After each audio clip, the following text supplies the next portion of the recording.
Hey, this is Jim with the Fast Leader Show and Call Center Coach, and I'm with Joe White of Brightlink. Joe, how do you help folks get over the hump? We help people get over the hump by providing them with information and visibility into the network, especially a carrier network that other carriers just don't provide.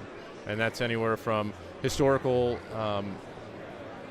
graphs, looking at call flow data, being able to see packet loss jitter, MOS scores inside our carrier network as we hand off to the PSTN or to another partner. Okay, so when we start talking about, bandwidth, connectivity, all of the things that are associated with that, customer being able to communicate with us, regardless of the channel, I would suspect. Sure. A lot of people think that that's just pure commodity play. Send it to procurement or send it to somebody who's going to negotiate a contract, let's just be done with it. But you're telling me this is different for you guys. Yeah, we think it's very different. One of the things that we want to help our customers with is not making it a commodity or giving them something that's above just sending it to procurement. The reason that people choose us for their network is because you get more than just a minute on some sort of pipe.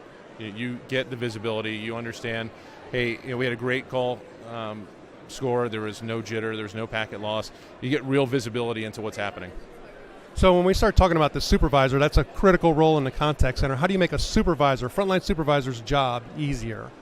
I think we make it easier through information. The more information they have, the better equipped they are to talk to their leadership and understand what happens in call queues. Was the caller out because they got frustrated, or were they out because they had a bad connection?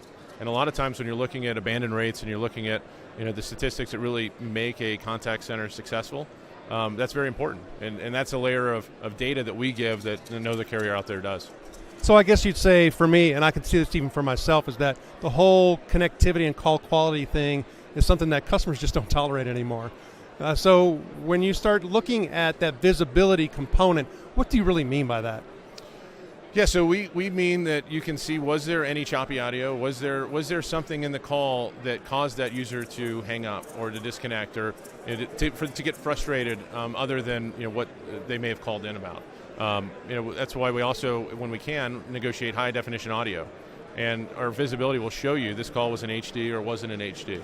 So you can start to look and say, well, our average call hold times are higher, and we have a higher user sentiment rate when the call's negotiated in HD, and that tells you something about the customer experience.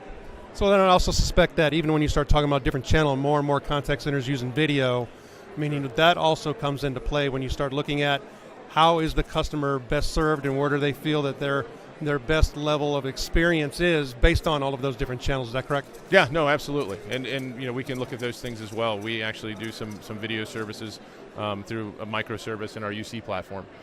So we can do a similar layer of visibility on what was the throughput rate, was there any sort of broken frames, things like that allow them to see that as well. What was the user experience? Because at the end of the day, that's what everyone's being scored on. So Joe, how do folks learn more? Learn more by going to brightlink.com. Joe, thanks for sharing your knowledge and experience, and we wish you the very best. No, thank you.